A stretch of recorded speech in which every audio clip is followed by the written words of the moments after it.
오늘은 A급 상권의 가장 갖춰야 할 요소인 문화적 가치가 상권에 어떻게 영향을 미치는지 여러분들에게 안내해 드리도록 하겠습니다. 최고 A급 상권은 가격이 비싸지만 그만한 가치를 갖고 있는 곳들이니까요. 오늘 강의 잘 보시면 많은 도움이 되실 겁니다.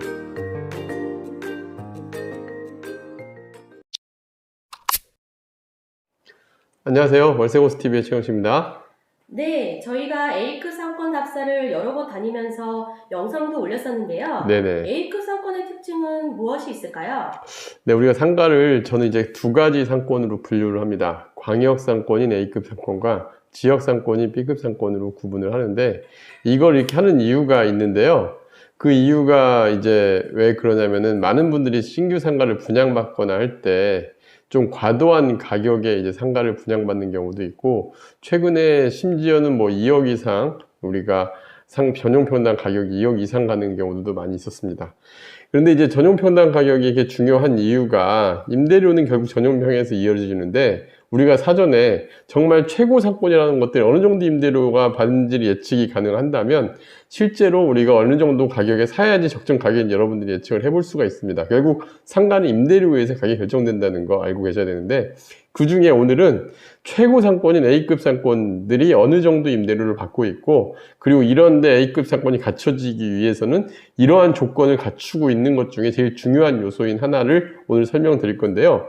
A급 상권은 통상 이런 곳입니다. 여러분들이 생각하시기에 어느 지역에나 A급 상권이 있습니다. 이런 곳들이죠. 그 자리는 그 배후의 인구뿐만 아니라 누군가가 그 광역적으로 찾아오는 상권들, 여러분들이 흔히 떠오르는 만남의 장소가 되는 지역들, 이런 데를 A급 상권이라고 보시면 되는데요. 통상 A급 상권도 이런 데 위치해 있습니다. 역세권에 위치해 있고, 주거와 업무가 혼합된 곳, 그 다음에 직장인들도 많고, 이런 곳인데, 주로 이제 저는 임대료 기준으로 보면 전용평당 1층 상가 기준으로 30만 원 이상인 평균 임대료가 이상인 곳들을 얘기하면 될 것 같습니다. 자, 그런데 이런 상권의 특징은 생각보다 범위가 넓지 않아요. 우리가 상가를 매매하거나 분양하시는 분들이 바로 옆에가 전용평당 50만 원인데 상가는 왜 30만 원밖에 안 돼? 시세가 안 맞지 않냐? 뭐 이런 생각을 하시는 분들이 있는데, 상가를 임차로 들어가는 사람 입장에서는 그 자리와 내 자리는 분명 그만한 차이가 있어요. 유동인구 차이가 크거나 가시성이 다르거나 하다 보니까 그런 부분이 있는데, 그런 걸 우리가 알 수는 없지만 평균 임대료가 이 정도 넘는다 그런다면 A급 상권인데, 대표적인 곳 우리가 홍대 상권 같은 경우도 A급 상권의 범위가 좀 좁다는 걸 우리가 지도로서 설명을 드릴게요. 홍대 입구역 중심으로 해가지고 보통 우리가 A급 상권들이 형성이 되어 있는데, 실제로 반경의 폭이 딱 저희가 임대료가 30만 원 이상 임대료가 구성된 곳들은 다녀보니까 홍대역 주변에서 홍대 그 사이에 있는 구역 정도, 그 정도에서 대로변 가시성이 좋은 상가들이 전용평당 30만 원 임대료 하는데, 그게 통상 반경 500m 내외에서 약 1km까지 그 사이에서는 어느 정도 가격이 형성이 되는데, 그것도 최근에 연남동 그 경의선 숲길이 잘 이루어지면서 임대료가 좀 확장된 곳이라고 볼 수가 있습니다. 그래서 우리가 전용평당 30만 원 임대료에서 적정 분양가, 적정 매매가를 한번 생각해 보시는 것도 좋을 것 같습니다. 네, 최근에 신촌, 홍대 등에서 상권 활성화를 위한 다양한 문화 행사를 하고 있는데요. 네네. 이러한 문화적 요소가 상권에 어떠한 영향을 끼칠까요? 네, 일단 제가 그래서 두 상권을 좀 비교를 최근에 좀 많이 떴던 데들, 그리고 좀 비교를 할 만한 곳들을 설명을 드릴게요. 홍대는 차지하고요. 홍대는 워낙 뭐 전국적 상권이 됐으니까 이제 차지하고, 그래도 최근에 정말 그 슬럼 주택거리였던 연트럴파크로 좀 유명해진 연남동 상권을 좀 설명을 드리면, 연남동은 경의선 숲길이 조성이 되면서, 원래 경의선이 철도로 있을 때는 거기가 정말 슬럼한 주택가, 단독주택가였어요. 그런데 그 철길을 지하화하고 지상으로 이제 숲길로 형성을 시키고, 이곳에 이제 하나씩 상인들이 모여들면서 이제 상권이 커진, 그러니까 하드웨어가 살린 곳인데, 이곳이 상권으로 급부상하게 된 건 여기에서 이 폭넓은 하드웨어, 그러니까 넓은 녹지 공간에서 이제 홍대에서 점점 버스킹 문화가 펼쳐지고, 그리고 이곳이 이제 사람들이 모이면 그런 이제 모이기 좋은 장소가 된 상권이 되는데, 이곳에서 뭐 각종 젊은이들이 많이 모이고, 또 문화라는 게 입혀지면서 연트럴파크, 그러니까 뉴욕의 센트럴파크를 이제 빗대서 연트럴파크라는 이름으로 만들어지면서 상가 임대료가 폭등을 했죠. 그래서 젠트리피케이션 현상도 발생했고, 이제 여기가 A급 상권의 대표적인 상권이 됐는데, 실제 제가 이제 상황을 보니까 시장의 임대료가 지금 전용평당 30만 원 이상이 다 넘어요. 근데 1층 상가는 매물이 없더라고요. 왜냐면 공실 없이 꽉 차 있다 보니까 매물이 없고, 코로나에서도 좀 영향을 많이 덜 받은 지역 중에 한 곳이었습니다. 그리고 여기가 이제 기본적으로 직장인들도 많이 있고, 또 홍대라는 전국 상권이 옆에 있으면서 같이 맞물려 가지고 또 망원동까지 점점 확장이 돼 가다 보니까 이 지역의 지하 1층과 4층 임대료 보고 깜짝 놀랐습니다. 지하 1층에 전용 11평이 3,220이니까 웬만한 그 A급 상권에 거의 버금갈 정도의 1층 상가 임대료까지 나오는 곳들이었고요. 그 다음에 4층 상가인데도 전용 11평에 1,200. 그러니까 웬만한 오피스 지역의 오피스, 정말 삐까번쩍 오피스부들다도 임대료가 훨씬 더 좋은 것들을 알 수가 있었습니다. 그래서 이 문화가 입혀지니까 시장의 임대료가 형성이 되면서 이제 A급 상권의 자격을 갖춘 곳이 됐죠.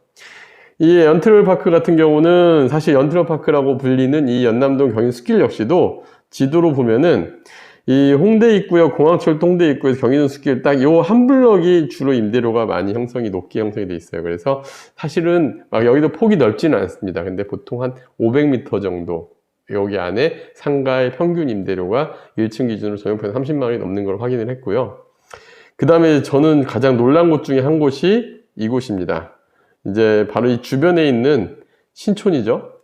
신촌 같은 경우는 원래 상권이 홍대로 원래 최고의 상권이었다가 홍대로 최고의 상권이 넘어갔다가 이제 상인들이 힘들다 보니까 이 상인연합회에서 기업체와 같이 해서 2014년, 15년 이때 막 뭐 지역 축제도 하고 또 지자체 민원과 지자체 협조로 해가지고 그 신촌역에서 연세대까지 이어진 신촌로를 연세로를 이제 매주 주말에는 차 없는 거리로 지정을 하고 차가 못 다니게 하고 이곳에서 다양한 문화 행사들을 형성을 시켰고요.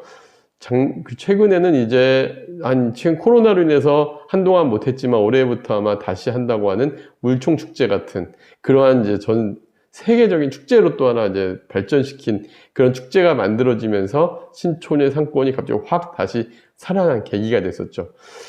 그래서 여기 같은 경우는 제가 2019년도 코로나 터지기 바로 전에 여기 이쪽 지역에서 저희가 교육 행사도 있고 해서 저도 갔었다가 좀 인상 깊어서 사진도 찍고 했는데 올해 지금 4월 말부터 차 없는 거리 다시 운영을 시작했습니다. 그래서 여기 이제 코로나 영향도 물론 받긴 한 곳이지만 이 지역도 역시 직장인, 그 다음에 대학가가 같이 한꺼번에 아울러지면서 그래도 다른 지역에 비해서는 배우 인구가 워낙 많은 지역이다 보니까 코로나 영향도 덜 받았고 최고 상권으로서 현재 다시 갖춰지고 있는 걸 볼 수가 있는데 저는 최고 상권을 어디에서 보냐 임대료로 조사를 해봐요. 임대료 조사를 해보니까 현재 임대료가 이렇습니다. 전용 16.99평에 신촌 방금 연세로 그 대로변에 위치한 게 전 임대료가 많이 싸진 줄 알았거든요. 코로나로 인해서. 아니더라고요. 2억에 1,500만 원. 그 다음에 전용 33.88평짜리가 역시 무권리지만 통임대로 10억에 3천만 원 정도. 그러니까 결국 전용평당 100만 원이 넘는다는 얘기죠. 거의 이 정도면은 강남하고도 견주어도 부족하지 않을 정도의 임대료가 발생을 하고 있습니다. 결국 하드웨어, 소프트웨어. 그러니까 이제 제가 이걸 준비하면서 많은 분들, 임대사업자분들에게 말씀드리고 싶은 게 상가 임대사업은 사업이에요. 우리가 뭐 돈 넣고 월세 은행에서 금융 이자 받는 그런 식의 개념도 아니고 또 주택임대처럼 뭐 집 지어놓으면 들어오는 그런 게 아니라 이 상권의 소유주분들도 어떻게 상권을 활성화시킬 수 있는지를 좀 많은 고민과 또 그 다음에 이 지역이 정말 이 상권이 좋아질지에 대한 연구와 이런 것도 많이 해볼 필요가 있는데 그중 첫 번째 핵심 가치, 문화 가치에 대해서 여러분들이 반드시 염두에 두고 있어야 될 것 같습니다. 네, 그렇다면 저희가 있는 마곡의 사례로 이러한 상권의 상황을 설명 좀 해주세요. 예, 사실 마곡은 이제 마곡 문화거리라 그래가지고 조성이 됐어요. 실제 구역이 지정이 됐고 마곡역부터 발산역 사이에 제가 한번 이 문화거리는 자세하게 어떻게 시작이 됐고 하는 걸 한번 말씀드렸었는데 이 문화거리가 이제 슬슬 주목받기 시작을 하더라고요. 그동안 코로나로 인해서 뭐 축제 같은 것도 계획이 돼 있었고 했었는데 다 안 하고 있다가 이제 올해부터 조금씩 하나씩 오픈이 되고 있어요.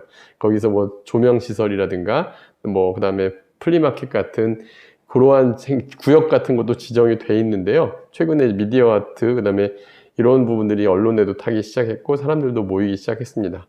실제 마곡역에서 발산역 사이에 녹지길 사이, 그러니까 연남동 경인선 숲길처럼 그 지하철이 지하로 5호선 지하철이 지하로 다니는 구간 위를 녹지로 지성을 시킨 거는 똑같은 하드웨어를 갖출 수가 있는데, 근데 이 지역이 점자적으로 하드웨어가 갖춰져 있고, 또 하나는 LG라는 대기업뿐만 아니라 각종 기업들이 입주를 하면서 유동인구 자체가 좀 늘었어요. 그래서 A급 상권 요소를 갖춰가고 있는데, 한동안은 정말 힘들었는데 이곳의 임대료들이 이제 전용평당 30만 원 이상이 발생하는 일들이 이제 평균적으로 발생하기 시작을 했습니다. 특히 발산역 인근부터 시작을 해가지고요. 기상권이 있었던 곳 발산역 중심으로 시작을 해서 점차적으로 확장이 되어가는 걸 확인할 수가 있었고요. 발산역 메인 인근의 후면임에도 불구하고 1층 상가가 전용 11평 3,000에 300만 원.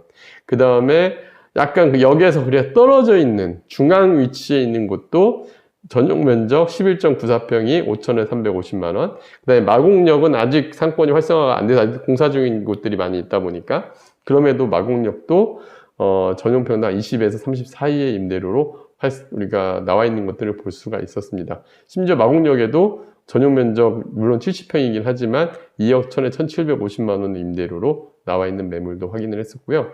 그래서 점차적으로 A급 상권으로 확장될 수 있는 여지가 많은 곳이기도 합니다. 그래서 마곡 같은 경우도 그렇고 이제 역 주변에 이렇게 하드웨어가 갖춰진 곳들을 눈여겨보신다면은 향후에 A급 상권으로서 여러분들이 좀 주목할 수 있는 것들을 확인할 수가 있는데, 제가 이제 마지막으로 꼭 말씀드리고 싶은 거, A급 상권은 여러분들 투자의 기회가 오기 쉽지는 않아요.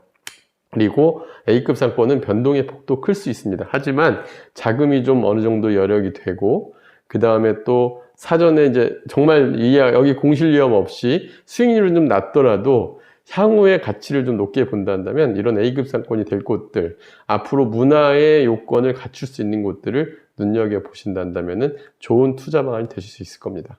네, 다음 영상도 기대하겠습니다. 네, 감사합니다.